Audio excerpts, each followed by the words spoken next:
Hello viewers, welcome to our channel. RP এডুকেশনে তোমাদের প্রত্যেককে স্বাগত। তোমাদের টার্গেট প্রাইমারি টেট 2022 সহ আপকামিং যে কোনো রকম টেট এক্সাম।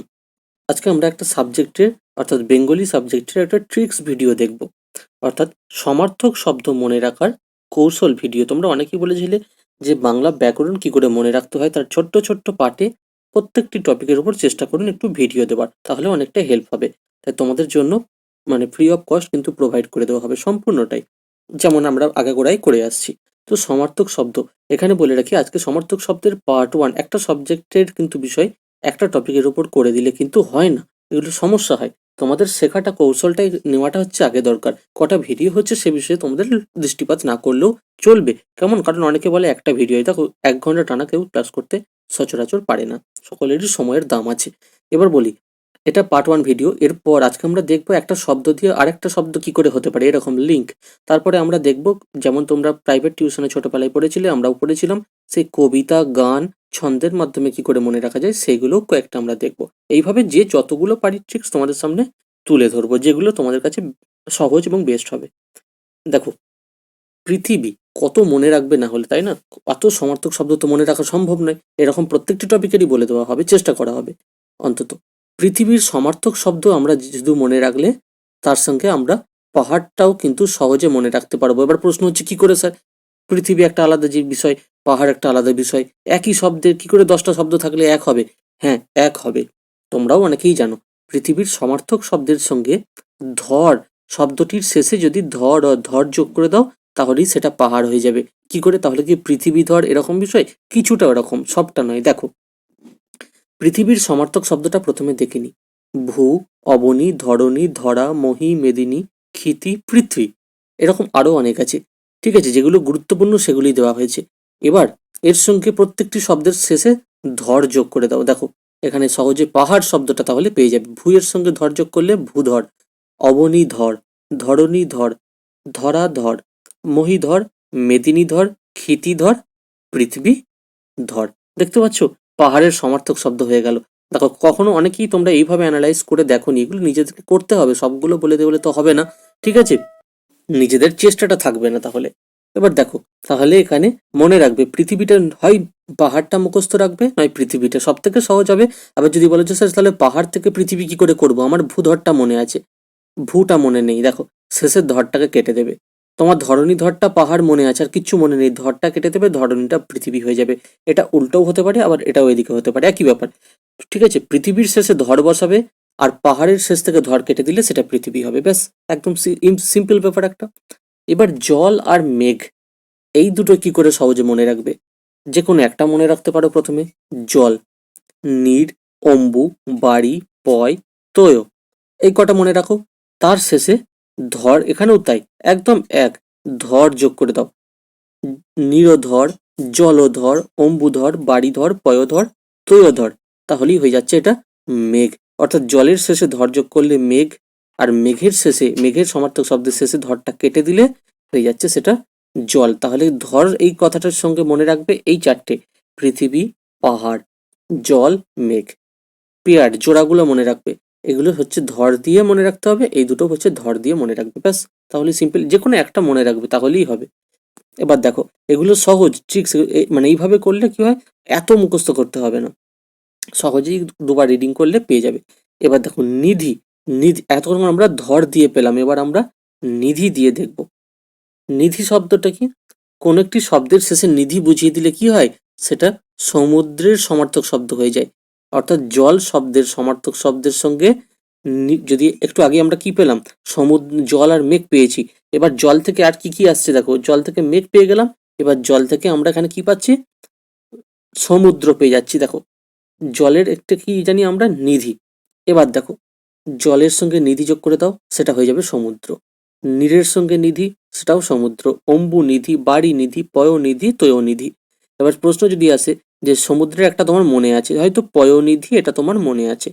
পয়টা হচ্ছে জল, এটা তুমি জানো। নিধিটা যদি যোগ করে দিলে সেটা হয়ে যাচ্ছে সমুদ্র। এবার তোমার নিধিটা মনে নেই, শুধু পয়টা মনে আছে, তখন নিধি যোগ করে দিলে সেটা সমুদ্রের সমার্থক শব্দ। এবার তোমার পয়টা মনে নেই জল, পয়নিধিটা মনে আছে সমুদ্র, নিধিটা কেটে দেবে, তাহলেই হয়ে যাবে সেটা জল। ঠিক যেমন হয়ে গেল এখানে উপরে সমুদ্র, পৃথিবী, পাহাড়, জল মেঘ, জল সমুদ্র, জল মেঘেতে ধর আর জল নিধিতে নিধি, বুঝতেই পারছো, জল আর সমুদ্রের নিধি। এবার চলে যাই আমরা আকাশ। আকাশে দেখব, আকাশের সমার্থক শব্দ কি? গগন, শূন্য, আসমান, অন্তরিক্ষ, নভ, অনন্ত, নভমণ্ডল, বোম, দু। খুব গুরুত্বপূর্ণ এটা। এবার দেখো, এগুলো এইভাবেও তোমরা মনে রাখতে পারবে। গগন, ঠিক আছে। খ মানে কি আমরা জানবো। খ হচ্ছে, খ শব্দের সমার্থক শব্দ কি? খ শব্দের সমার্থক শব্দ হচ্ছে আকাশ, ঠিক আছে। শুধু এইটুকু মনে রাখো, খ আকাশের সমার্থক শব্দ খ, খ এর সমার্থক শব্দ আকাশ। তাহলে এইটুকু আমরা জানতে পারলাম, খ এর যদি সমার্থক শব্দ আকাশ হয়, তার সঙ্গে শেষে একটা ছোট্ট গ যোগ করে দাও, খগ। খগ শব্দের সমার্থক শব্দ পেয়ে যাবে পাখি।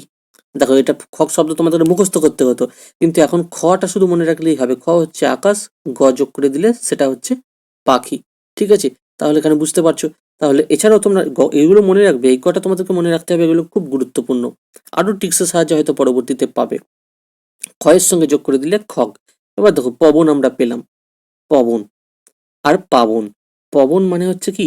বাতাস। শুধু পবন মানে বাতাস, এটা তোমরা জানো। শুধু পয়ে আঁকা যদি যোগ করে দাও, পাবন করে দাও, তখন সেটা হয়ে যাবে আগুন। অনল, আগুন, পাবন, এইভাবে। আর যখনই পাবন শব্দে আগুন মনে হবে, আগুন শব্দ থেকে আরো সমার্থক শব্দ তোমার মনের মধ্যে চোখের সামনে ভেসে উঠবে, ঠিক আছে। তাহলে ক্ষয়ের সঙ্গে গ যোগ করে দিলে সেটা হয়ে যাচ্ছে পাখি। খ মানে আকাশ, পবন হচ্ছে বাতাস, আকাশ বাতাস। হুম, খ পবন, এইভাবে মনে রাখতে পারো। আর পাবন হয়ে গেলে সেটা আগুন। আর পার্বণ হয়ে গেলে তখন জানো, পৌষ পার্বণ এরকম বলি, পার্বণ বলে অনেকে, ওটা উৎসব হয়ে যাবে। এবার বলছে কুমুদ। কুমুদ শব্দের অর্থ কি? পদ্ম। এবার ছোট্ট ছোট্ট করে ট্রিক্স দেখো। কুমুদ শব্দের অর্থ পদ্ম, তার সঙ্গে ইনি যোগ করে দিলে, ইনি, কুমুদ ইনি দিয়ে একসাথে কুমুদিনী, তখন হয়ে যাবে পদ্মের দল। একটা, এবার সহজে কি করে মনে রাখবে? কুমুদ মানে পদ্ম, অর্থাৎ একটা কুমুদ একটা পদ্ম। তার সঙ্গে যখনই আমরা ইনি যোগ করে দিচ্ছি, মানে ইনি মানে অনেকগুলো, এরকম ভেবে নিতে পারি, তখন হয়ে যাবে অনেকগুলো পদ্মের দল, ঠিক আছে। পদ্মের এভাবে মনে রাখতে পারি, বা শুধু যে পদ্মের দল আলাদাভাবে বোঝাই, তাই মনে রাখার কিচ্ছু দরকার নেই। কুমুদ মানে পদ্ম, ইনি যোগ করে দিলে পদ্মের দল। আবার এর সঙ্গে নাথ যোগ করে দিলে, অর্থাৎ ইনিটা কেটে কুমুদের সঙ্গে নাথ যোগ করে দিলে হয়ে যাবে চন্দ্র। কুমুদ নাথের সমার্থক শব্দ হয় চন্দ্র। তাহলে এটা কি? কুমুদ পদ্ম, কুমুদ ইনি যোগ করে দিলে সেটা পদ্মের দল, আর কুমুদের সঙ্গে নাথ যোগ করে দিলে সেটা হয়ে যাবে চন্দ্র। দেখো, এতগুলো আলাদা আলাদা ভাবে তোমাকে পড়তে হবে না, এগুলো যদি খাতায় নোট করে রাখো তাহলে সুবিধা হবে। তোমরা চাইলে দিয়েও দেওয়া যেতে পারে। এবার নগ। নগ, উচ্চারণটা ঠিক করবে, নগ। নগ শব্দের অর্থ আমরা জানি পাহাড়, সরি পাহাড় বলবো না, পর্বতই বলবো। নগ শব্দের অর্থ পর্বত। আর নগের সঙ্গে আঁকা যোগ করে দাও নাগ। নাগ শব্দের অর্থ হলো সাপ। এটা সহজ হয়তো তোমরা পারবে, কিন্তু তোমরা ভাবছো এটা সহজ তো মনে রাখতে পারবো, কিন্তু তখন পরীক্ষার হলে তোমাদের ভুল হয়ে যাবে। আর যদি তুমি হয়তো জানো নাগ শব্দের অর্থ সাপ, কিন্তু পর্বত শব্দের অর্থ জানো না, আঁকাটা কেটে দেবে, হয়ে যাবে নগ, পর্বত। পাদপ। পাদপ শব্দের অর্থ খুব গুরুত্বপূর্ণ, যে পা দিয়ে পান করে, পাদপ তাকে বলা হয় পাদপ, যে পা দিয়ে পান করে, ঠিক আছে। আর কি হয়? বৃক্ষ হয়। দুটো ভালো করে মনে রাখো। পাদপ মানে হচ্ছে পা দপ, পাদ অপ, অপ মানে জল, এইভাবে মনে রাখতে পারো। পায়ে পা আর জলের সঙ্গে সম্পর্ক আছে। পা মানে পা, অপ পাদ, পা মানে পাদ মানেও পা, আর অপ মানে জল, অর্থাৎ জল আর পায়ের সঙ্গে সম্পর্ক আছে, এইভাবে বুঝে নিতে পারো, অর্থাৎ যে পা দিয়ে পান করে। আরো একটা শব্দ বৃক্ষ। হ্যাঁ, আর পাদ্য করে দিলে, পটা কেটে পাদ্য করে দিলে, তখন পাদ্য শব্দের অর্থ হয়ে যাবে পা ধোয়ার জল হয়ে যাবে তখন, ঠিক আছে। পাদপ মানে হচ্ছে বৃক্ষ, এটা ঠিক আছে, আলাদা ব্যাপার। আর পাদপ মানে হচ্ছে পাদ অফ, যে পা দিয়ে পান করে। আর পাদ্য হয়ে গেলে, সেটা করা বোঝালে, তখন হবে পা ধোয়ার জল। এটা মনে রাখবে, পাদপ আর পাদ্য। দ্বীপ। দ্বীপ শব্দের অর্থ ভালো করে মনে রাখবে, দয়ে বয়ে দীর্ঘই প আছে কিন্তু। দ্বীপ শব্দের অর্থ হলো চারিদিকে জলবেষ্টিত, যেমন বলি না ব দ্বীপ, হ্যাঁ ঠিক আছে। হ্যাঁ, এরকম সমুদ্রের দ্বীপ হয়, সাগরের। তো চারিদিক জলবেষ্টিত ভূভাগ। আর যদি বটা, দয়ে বয়ে দীর্ঘই প, আর দয়ে বটা কেটে দিলে শুধু দয়ে দীর্ঘই পি হয়ে গেলে সেটা কি? দ্বীপ, সেটা হচ্ছে প্রদীপ বা বাতি। আর যদি হর্ষইকার দয়ে বয়ে হর্ষই প করে দিই, সেটা হলো হস্তি বা হাতি। ভালো করে বোঝো। দয়াবয়ে দীর্ঘই প, দ্বীপ মানে বদ্বীপ যেগুলো আছে চারিদিকে জল বেষ্টিত, সেটা তোমরা সহজে মনে রাখবে। বটা কেটে দিলে শুধু দ্বীপ, সেটা হবে প্রদীপ বা বাতি। আর এই দ্বীপটা দয়াবয়ে দীর্ঘই না করে যদি হর্ষই করে দিই, তখনই হয়ে যাবে সেটা হাতি, ঠিক আছে। এবার দেখো, পুষ্কর। পুষ্কর মানে আমরা জানি কি? পুকুর। আর অনেকে ভুল করবে, পুষ্কর মানে হয়তো পদ্ম না করে পুকুর করে দেবে, না, ভুল করবে না। পুষ্কর মানে পুকুর নয়, পুষ্করিণী মানে পুকুর। আর পুষ্কর মানে হচ্ছে পদ্ম, তাই শুধু পুষ্করটা মনে রাখবে। পুষ্করটা তোমরা মনে নাও রাখতে পারো, পুকুরটা মনে রাখবে পুষ্করিণী, ইনিটা কেটে দেবে, দিয়ে হয়ে যাবে পুষ্কর, সেটা হবে পদ্ম, আর পুষ্করিণী মানে তো পুকুর। এইভাবে খাতায় তোমরা যত লিখবে এইসব জিনিস তত মনে থাকবে, কারণ এখান থেকে একটা মার্কস যেন না কাটা যায়। 2 মার্কস কাটা তো যাবেই না, এরকম মাথায় রাখতে হবে। যে সহজ বলে হেলা ফেলায় উড়িয়ে দিলাম চলবে না। আপন, আপ অ দন্তন্য আপন, মানে দন্তন্য থাকলে মনে রাখবে আপন মানে নিজ, আত্মীয়, নিজের লোক। আর মূর্ধন্য হয়ে গেলি আপ বা মূর্ধন্য সেটা হবে দোকান। ঠিক আছে, কোনো মুদিখানা বলে বিষয় নেই, যে কোনো দোকান আপন। হ্যাঁ, সংস্কৃত এরকম পাওয়া গেছে। আপন মানে নিজ, আর আপন মানে হচ্ছে দোকান। মূর্ধন্য হলে দোকান, দন্তন্য হলে নিজ। আরো সহজ করে কি করে মনে রাখবে, দেখো, আপন, দন্তন্য থাকলে নিজ, নিজতেও দন্তন্য আছে, আর আপনেও দন্তন্য আছে। আর মূর্ধন্য, মূর্ধন্য হলে কি হবে, মূর্ধন্যতে মূর্ধন্য আছে, আপনে এখানে কিন্তু প্রথমে দন্তন্যটা নেই, শেষে দন্তন্য আছে, সেটা আলাদা কথা। ঠিক আছে, এইভাবে যে কোনো ভাবে মনে রাখতে হবে। এবার দেখব পৃথিবী। পৃথিবীটা আগে অনেকটা পেয়েছি, তো পৃথিবী আবার কার সমার্থক শব্দ হতে পারে, ক্ষিতি, মহি। ঠিক আছে, এই শব্দগুলোর সমার্থক শব্দ হলো কিন্তু পৃথিবী, বা পৃথিবীর শব্দ সমার্থক শব্দ মহি, ক্ষিতি, এগুলো পেয়েছি। এর সাথে কেন নিয়ে এসেছি, এর সাথে রুহ যোগ করে দিতে হবে। প্রত্যেকটি শব্দের শেষে যদি রুহ, মহি আর ক্ষিতি একসাথে যোগ করলে কি হয়, মহি রুহ। মহির সঙ্গে রুহ, মহি রুহ। ক্ষিতির সঙ্গে রুহ, ক্ষিতি রুহ, যার অর্থ হবে বৃক্ষ। তাহলে পৃথিবী আর বৃক্ষের মধ্যে সিমিলারিটি কোথায় খুঁজবে, রুহ। এই শব্দগুলো মনে রাখতে হবে। পৃথিবীর মানে ধরে নেবে তোমরা মহি আর ক্ষিতি, এই দুটোকে শুধু মনে রাখবে, মহি ক্ষিতি মানে পৃথিবী। তাহলে মহি রুহ মানে গাছ, আর ক্ষিতি রুহ মানেও গাছ। ঠিক আছে, এবার জিমুত। জিমুত মানে দেখো এবার দুটো করে বোঝাচ্ছে। জিমুত মানে কি, মেঘ ও পাহাড় দুটোই হয়, অর্থাৎ জিমুত মানে মেঘও হয়, জিমুত মানে পাহাড়ও হয়। এইভাবে সহজে মনে রাখতে পারবে। যদি প্রশ্ন আসে পাহাড়ের সমার্থক শব্দ কি, অপশনে যদি পাহাড়, হ্যাঁ, জিমুত দেওয়া থাকে সেটাও করবে। আবার মেঘের সমার্থক শব্দ চাইলে যদি অপশনে জিমুত থাকে সেটাও করবে। এবার সরোবর। সরোবর মানে আমরা কি জানি, সরোবর মানে অনেকে জানে দিঘি, পুকুর, দিঘি, পুষ্করিণী, একটু বড় পুকুর এরকম। আবার কিন্তু সরোবর মানে পদ্ম, এই দুটোই হয়, এটা মাথায় রাখতে হবে। এবার এখান থেকে আরেকটা ট্রিক্স, সরোবর শব্দের অর্থ যদি দিঘি আর পদ্ম হয়, হ্যাঁ, সরোবর, বরটা কেটে দেবে, দ যোগ করে দেবে। দ যোগ করলে কি হবে, শরৎ। শরৎ শব্দের অর্থ হয়ে যাবে বাদ্যযন্ত্র, এটা তোমরা জানো, শারদ বা শরৎ এটা একটা বাদ্যযন্ত্র। ঠিক আছে, এবার দেখো, তারের বাদ্যযন্ত্র, এক প্রকার তার। অটবি, অটবি মানে কি, দুটো বোঝায়। অনেকে জানে অটবি মানে বন, বনও বোঝায়, আবার বৃক্ষও বোঝায়। এগুলো ট্রিক্স, এভাবে দেখে রাখতে হবে যে একটা শব্দ থেকে দুটো বোঝাচ্ছে। অটবি মানে বন, বৃক্ষ, যাই হোক না কেন, দুটি উত্তর হবে। এবার কুঞ্জ। কুঞ্জ শব্দের অর্থ কি, কুঞ্জ মানে আমরা জানি বন, এটা আমরা প্রত্যেকে জানি, কুঞ্জ মানে বন। এবার নিকুঞ্জ, তার কুঞ্জর আগে নি যোগ করে দিলে কি হবে, নিকুঞ্জ। নিকুঞ্জ শব্দের হবে বাগান। ঠিক আছে, শুধু কুঞ্জ হলে বন, তার আগে নি যোগ করে দিলে সেটা হয়ে যাবে নিকুঞ্জ, তার মানে হবে বাগান। আর নিটা যোগ করে বাদ দিয়ে দিলে শুধু কুঞ্জটাই যদি থাকে, তারপরে র যোগ করে দিই কুঞ্জর, সেটা হয়ে যাবে হাতি। কুঞ্জর মানে হাতি। ঠিক আছে, তাহলে কুঞ্জ মানে কি, বন, মুখস্থ করে নাও। কুঞ্জর আগে নি যোগ করে দেবো, তাহলে নি কুঞ্জ, বাগান। আর কুঞ্জর শব্দের নিটা কেটে দেবো, তখন কুঞ্জর পর যদি র করে দিই শেষে, তাহলে কুঞ্জর মানে হস্তি বা হাতি। কেন তেমন, মৃগ, শুধু মৃগ মানে হরিণ, এটা প্রত্যেকে জানে। তার সঙ্গে শুধু যদি শাখা করে দাও, শাখা, বানর হয়ে যাবে, কারণ বানর শাখা প্রশাখায় ঝুলে ঝুলে বেড়ায়। এইভাবে তোমরা ভেবে নিতে পারো, মৃগ মানে হরিণ, মৃগর আগে শাখা বসিয়ে দেবো, শাখা মৃগ, শাখায় শাখায় মৃগ, এরকম ভেবে নিতে পারি, তখন সেটা হবে বানর। ঠিক আছে, একটা শব্দের দেখো, শব্দ বাংলা শব্দ ভাণ্ডারে অনেক আছে, কিন্তু এইভাবে মনে রাখলে আরো তোমাদের সহজ হবে। শিখণ্ডী, প্রত্যেকটা গুরুত্বপূর্ণ ট্রিক্স যেগুলো হয় সেগুলোই দেওয়া হচ্ছে, এরপরেও খুঁজে খুঁজে দিতে হবে আরো, যেখানে যা ভালো পাওয়া যাবে। শিখণ্ডী, শিখণ্ডী শব্দের অর্থ কিন্তু ময়ূর। তোমাদের একটা হোম টাস্কও থাকবে আজকে, দেখো, শিখণ্ডী শব্দের অর্থ কি, ময়ূর, ভেরি ইম্পর্টেন্ট। আর শিখণ্ডী না করে শিখরী করে দিলে সেটা কি হয়ে যাবে, বৃক্ষ, পাহাড়, কত কি হবে। দেখো, অনেকে বলে না শেখর মানে পাহাড়, অনেকে শেখর শব্দের নাম দেয়, অনেকে ভেবে নেয় এটা। তো শিখর, শিখরী বলতে আমরা কিন্তু বৃক্ষ বা পাহাড় বোঝাবো, সেটা শিখরই থাকতে হবে, মাথায় রাখবে, শিখরী মানে বৃক্ষ বা পাহাড়। আর শিখণ্ডী যখন হয়ে যাবে সেটা হবে ময়ূর। আবার দেখো, শিখি শব্দের অর্থ কিন্তু ময়ূর, তাহলে ময়ূরটাকে সহজেই মনে রাখতে পারছি। শিখণ্ডী, এই সি দিয়ে শুরু হচ্ছে, শিখ দিয়ে, ময়ূর শিখণ্ডী, ময়ূর শিখি, শিখি শিখণ্ডী দুটি হচ্ছে ময়ূর। আর শিখরি হয়ে গেলে সেটা বৃক্ষ, দোকান। আর যদি শিখির জায়গায় সাখী হয়ে যায়, তখন সেটাও হয়ে যাবে কিন্তু বৃক্ষ। কত হতে পারে দেখো তাহলে, এই কারণেই বলছি নোট করে রাখতে। ঠিক আছে, তাহলে সহজে কি করে মনে রাখবে? ময়ূর শব্দের দুটো, একটা আমরা অনেকে আছে তার মধ্যে শিখি দিয়ে যেটা মনে রাখবো, শিখণ্ডী আর শিখি। আর শিখণ্ডীর সঙ্গে শিখরি যদি যোগ করে দিই সেটা হয়ে যাবে বৃক্ষ বা পাহাড়, মানে খন্ডিটা তুলে দিয়ে শিখরি করে, আর এই শিখি মানেও তো ময়ূর পেয়ে গেলাম, সেটা শিখি না করে সাখি করে দেবো, তাহলে সেটা হয়ে যাবে বৃক্ষ। এবার নারী, নারী হচ্ছে কান্তা, এটা খুব গুরুত্বপূর্ণ। কান্তা শব্দের অর্থ কি? কান্তা মানে হচ্ছে নারী, আর কান্তার যোগ করে দিলে কান্ত, আমরা বলি না বন, কান্তার, পর্বত ইত্যাদি, অর্থাৎ কান্তার মানে এখানে বন। কান্ত মানে হচ্ছে, সরি, কান্ত মানে হচ্ছে নারী, আর তার সঙ্গে র যোগ করে দিলে কি হয়ে যাচ্ছে? বন। ঠিক আছে, এবার দেখো আষাঢ়, প্রায় শেষের দিকে আস্তে আস্তে চলে আসছে আজকের ক্লাসের। আষাঢ়, আষাঢ় শব্দ কি? এটা একটা মাসের নাম, এটা প্রত্যেকেই জানি। আর মূর্ধন্য ষটা কেটে দিয়ে যদি দন্তস্য আঁকা করে দিয়ে আষাঢ়, তখন আষাঢ় শব্দের অর্থ হয়ে যাবে জলকোনা, নিদর্শন, চিহ্ন। Very very important. আষাঢ়, মানে মূর্ধন্য ষটা কেটে দন্তস্য করে দিলে, মূর্ধন্য ষটা হচ্ছে মাসের নাম, তালব্যস্য বসিয়ে দিলে আশা, কারোর মানে কি বলবো, আশা প্রত্যাশা আমরা বলি না, সেই আশা, তালব্য, তখন রটা হবে না, শুধু আশা মানে যে কোনো রকম আশা, এটা তোমরা জানো।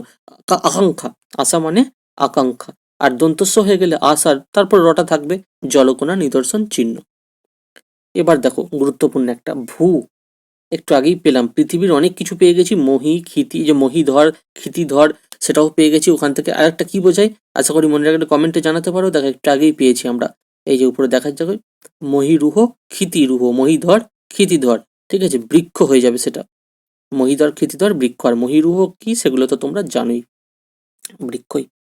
এবার বলছে ভূ, মেদিনী, মহি, ক্ষিতি, এগুলো তো আমরা পেলাম পৃথিবীর সমার্থক শব্দ, আর এই শব্দগুলোর সাথে ধর যোগ করে দিলাম, তখনও কি পেয়েছিলাম? ভূধর, মেদিনীধর, ক্ষিতিধর ইত্যাদি, যার অর্থ হয়ে যায় পাহাড়। আবার কি পেলাম? রিভাইজ করে নাও, আবার পেলাম শব্দগুলোর সাথে, মানে রুহ পেয়েছি, ক্ষিতিরুহ, মহিরুহ, তখন সেটা গাছ হয়ে গেছে।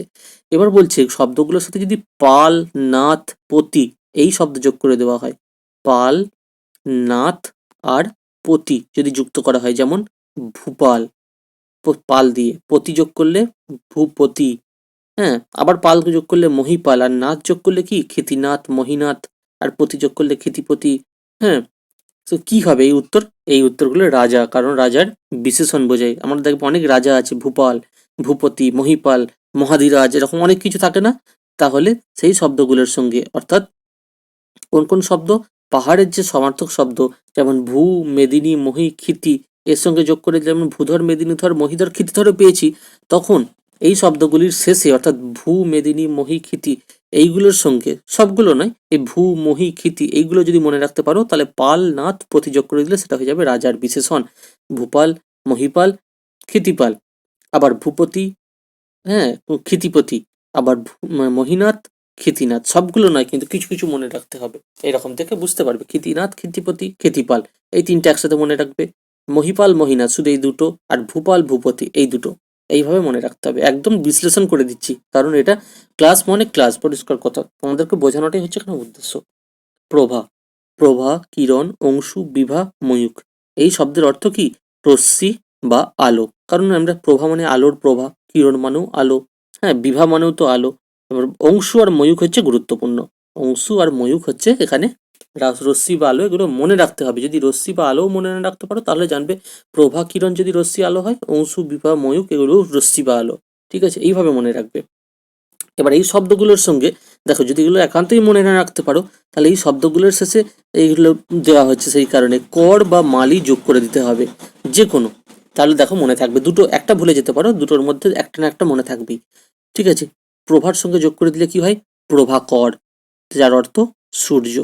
অংশু, অংশুর সঙ্গে যদি মালি যোগ করে দেওয়া হয়, অংশু মালি, এটাও হচ্ছে সূর্য। ময়ূখ, ময়ূখ মালি, এটাও যুক্ত। বিভা, বিভা কি হবে? বিভা কর, এটাও সূর্য। অর্থাৎ কর যোগ করে দেবে, প্রভা, বিভা এগুলোর সঙ্গে কর করলে সূর্য, প্রভাকর, বিভাকর। আর কিরণ মালি, ঠিক আছে, কিরণ মালি, অংশু মালি আর ময়ূখ মালি। এবার টাইটেলের মতো, নাম টাইটেলের মতো মনে রাখবে, এগুলোরও অর্থ কিন্তু সূর্য। তাহলে কত কিছু পেয়ে গেলে। হ্যাঁ, এই কটা হচ্ছে রশ্মি বা আলো, সূর্যেরও রশ্মির আলো থাকে, এইভাবে মনে রাখবে, তাহলে এটা সূর্যেরও হতে পারে। দিয়ে প্রভাকর, কিরণমালী, অংশুমালী, বিভাকর, ময়ূকমালী, ঠিক আছে, এর অর্থ সূর্য। এবার লাস্টের দিকে দেখো কি কি বলছে, একদম শেষে আমরা চলে এসেছি। সমুদ্রের তো আমরা আগেই পেয়ে গেছি, সমুদ্র, মেঘ। প্রথমে কি কি পেয়েছি? একদম প্রথমে দেখো সমুদ্র, পৃথিবী, পাহাড় পেয়েছি, জল, মেঘ পেয়েছি, নিধিও পেয়েছি, দিয়ে জল থেকে আবার সমুদ্র পেয়েছি, যেমন জলনিধি, নীরনিধি ইত্যাদি। এবার বলছে সমুদ্রটা, সমুদ্রের প্রতিশব্দ যেগুলো পেয়েছি সেগুলো কি, দেখো ধি যোগ করা আছে, বারিধি, জলনিধি, নিধি, নিধিও যেমন যোগ করা আছে, আবার ধিটাও যোগ করা আছে, ভালো করে মনে রাখবে। সমুদ্রে বারিধি, জলধি, জলনিধি, অম্বুধি, সরধি, উদনিধি, পয়নিধি। কারণ পয়, জল এগুলো জলের, ঠিক আছে, জলের সঙ্গে জলধিও যেমন হয়, আবার নিধিও যোগ করা হয়, একটু আগে ক্লাসে বললাম। তয়োধি, আবার বাড়ি নিধি, এখানেও নিধি আছে। শব্দের, অর্থাৎ মোট কথা হচ্ছে শব্দের শেষে দেখবে ধি আছে। জলের সমার্থক শব্দের শেষে ধি যোগ করে দিলেই সেটা হয়ে যাবে সমুদ্রের সমার্থক শব্দ। উপরে আমরা কি পেয়েছিলাম, জল থেকে সমুদ্র, এখন আবার পেলাম সমুদ্র থেকে জল। এবার মেঘের প্রতিশব্দ কি করে পারবে, এটা বলার পেছনে কারণ আছে, একই জিনিস কেন দুবার বললাম, তাই না? দেখো, এখানে সমুদ্র থেকে মেঘটাও পেয়ে যেতে পারি, কিভাবে, সমুদ্রের সঙ্গে মেঘ। এবার এই যে ধিগুলো আছে, ধিগুলো কেটে দিয়ে শুধু দ যোগ করে দাও। জলধি কেটে জলদ, জলনিধি কেটে নিটা, ধিটা কেটে জলদ, অম্বু, ধিটা কেটে দ, অম্বুদ, শরৎ, ধিটা কেটে দ, উদধি, এটা উদদ। তাহলে কি হবে, মেঘ হয়ে যাবে, অর্থাৎ শব্দের শেষে দ বা ধর হয়ে যাবে। দ অথবা ধর যোগ করে দিলে জলের সমার্থক শব্দ পাহাড়, মেঘ হয়ে যাবে। কেমন, সমুদ্রের সমার্থক, সমুদ্রের সমার্থক শব্দ, যেমন ধরো জলধি, জল থেকে সমুদ্র এলো, সমুদ্র থেকে জল, আবার সমুদ্র থেকে কি এলো, মেঘও হতে পারে, সেটা জল থেকেও আসতে পারে, কিন্তু এখানে যেহেতু পরপর লিঙ্ক করা আছে সেগুলো দেখো। জল হচ্ছে জল, অম্বু, শরৎ, পয়, এগুলো হচ্ছে জল, তার সঙ্গে ধি যোগ করে দিয়ে কি হয়েছে, সমুদ্র হয়ে গেছে। এবার এই জলেরই ধিটা কেটে দিয়ে তাহলে সমুদ্র আর হবে না, তখন জলের পর যদি দ যোগ করে দাও তাহলে সেগুলো হয়ে যাবে মেঘ। আর যদি বলে যে না, সমুদ্র জলদটাই মনে রাখতে সুবিধা হচ্ছে, সেই জলদ শব্দের ধিটা কেটে দিয়ে আমরা, জলধিটা শব্দের কেটে দিয়ে জলদ করলাম, জলনিধি কেটে দিয়ে জলদ করলাম, অম্বুধি কেটে দিয়ে অম্বুদ করলাম, তাও হবে তোমাদের সুবিধা মতো। অর্থাৎ জলের শেষে, জলের সমার্থক শব্দের শেষে দ বা ধর যোগ করলেও হবে, আবার সমুদ্রের যে সমার্থক শব্দ তার নিধি বা ধিটা কেটে ধর যোগ করলেও সেটা হয়ে যাবে মেঘ, যেমন জলদ, অম্বুদ, দ, দেখো সব তৈয়দ, জলধর, দ অথবা ধর, তৈয়ধর, পয়ধর, নিরদ, পয়দ। ঠিক আছে, আশা করি আজকের ক্লাস বুঝতে পেরেছো। কেমন লাগলো তোমরা কমেন্টে জানাবে। এরপর আরো বিভিন্ন ধরনের কৌশল তোমাদের সামনে তুলে ধরার চেষ্টা করো। ভালো লাগলে লাইক, কমেন্ট, শেয়ার করতে ভুলো না। Thank you for your time.